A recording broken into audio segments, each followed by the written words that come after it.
Je pensais pas que j'allais rire autant en lisant l'histoire d'un mec cancéreux. Je sais pas vous, mais moi quand je commence un livre, je veux passer un bon moment. Si c'est drôle, c'est parfait. Et c'est ce qui s'est passé avec ce roman à côté duquel j'ai failli passer. Il était dans une boîte à livres et j'ai failli ne pas le prendre. Ça aurait été une erreur magistrale. Bon, l'histoire. Le personnage principal, le narrateur, nous plonge dans sa tête pendant l'évolution de son cancer. Là, sur le papier, c'est pas frégué. Attendez!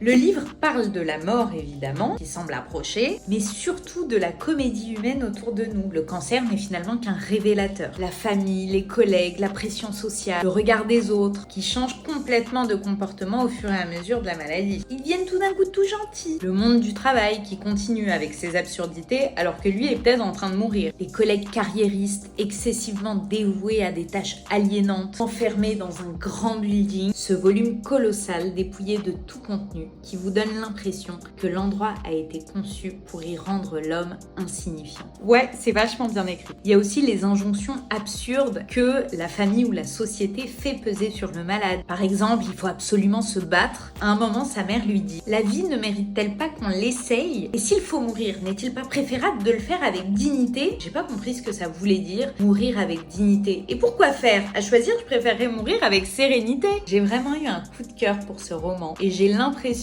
finalement que malgré le sujet, ça n'a été qu'une succession de passages hilarants. Exemple avec ce passage, ça fait 8 pages que le gars veut aller aux toilettes dans un avion. Après plusieurs tentatives, avortées par la procédure de décollage, le voisin de couloir qui s'est endormi, le plateau repas qui défile dans le couloir beaucoup trop étroit, et puis les toilettes les plus proches attendues par une longue file d'attente, il se décide finalement à aller aux toilettes de l'autre côté de l'avion. Sentant que ma vessie en était arrivée à ce point de saturation qu'il n'était plus possible de faire diversion, je me suis levée, déterminée à aller aux toilettes coûte que coûte. Je me suis dépêchée de passer le rideau, craignant que quelqu'un ne me grille la politesse. Et ce n'est qu'à l'instant où je croyais toucher au but qu'une grande hôtesse m'a barré le passage en m'informant que ces WC étaient réservés aux passagers de première classe. Les gens assis autour de moi observaient la scène avec curiosité. Bien à leur aise dans leur cabine paisible, j'ai puisé dans ma vessie dilatée le courage nécessaire pour lui assurer que je comprenais ce qu'elle disait, mais que cela ne porterait préjudice à personne étant donné que les toilettes n'étaient pas utilisées en ce moment. L'hôtesse de l'air résiste, vous avez compris. L'espace d'un instant, j'ai pensé que c'était effectivement ce que j'allais faire. Et puis les mots sont sortis spontanément de ma bouche. Mais